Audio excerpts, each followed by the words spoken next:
May ano, merong tawag dito. Nakausap ko kanina. Akala niya vlogger daw ako ni Isko. Parang medyo ano, kaaway niya ako nung una. Tapos ay hindi, nag-ano lang ako ng ano. Sabi ko. Kasi ano daw. Totoo ba yun, Tay?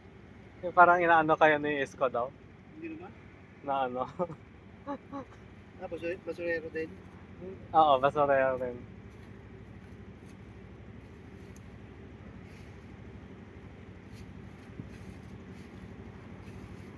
Kasi parang ayaw daw ay ano, ilabas yung basura pag ano. Dahil daw dun sa mga vloggers niya.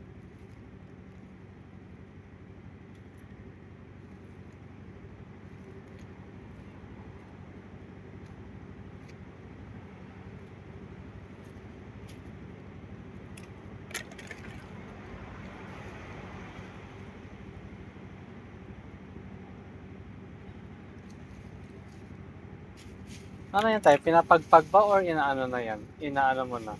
Tawag dito? Ginagawa ng fertilizer. Alin? Yung mga ano, mga napapanis. I-recycle niya pa rin or gagawin ng fertilizer? Fertilizer yan. Fertilizer niya. Kasi minsan ano, yung hapon, lulutuin niya daw. Sinabi niya naman kung paano. Binigyan niya ako ng ano, recipe. Kaya tanong ko kung hugasan pa. Binaboil niya lang naman daw. Tapos meron siyang ano, ginagawa niyang curry. So lang kasi yung iba kasi, Di ba ano, pwede nang mag 4-piece pag ganun tayo? Pag ano, pag yun. Nakakuha ka ba ng 4-piece tayo? may 4 piece kami. May 4-piece. Oo. Hindi naman kasi lahat na-aprobahan ng 4 piece. Ay, pahirapan rin? Mahirap. Pahirapan rin ang pagkuha? Ay, ginaganon rin kayo? Yung parang merong ano, kailangan marami kang i-submit. Oo, muna. Kailangan.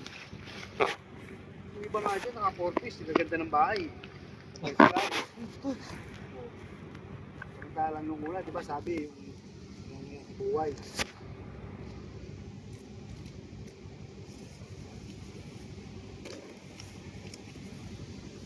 Yung kasama ko naman kasi ayaw nila magtimbang. Ay, wala rin kami pang timbang kasi.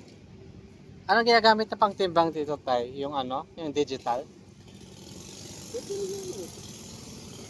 Yung manual?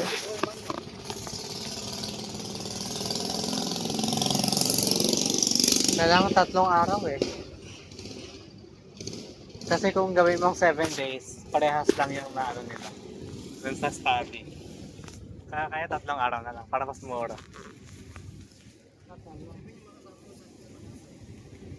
Ano tayo? Dito rin, nag-aaraw sa US. Chemical. Ano tayo? Oo.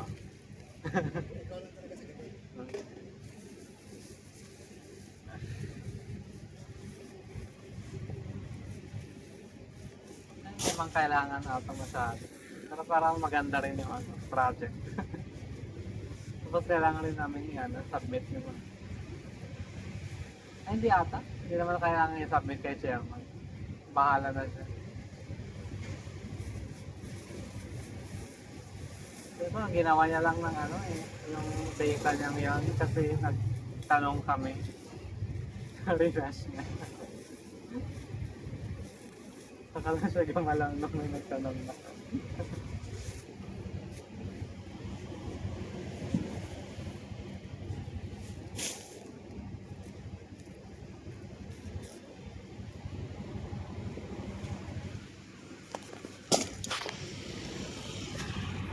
One, two, seven, two.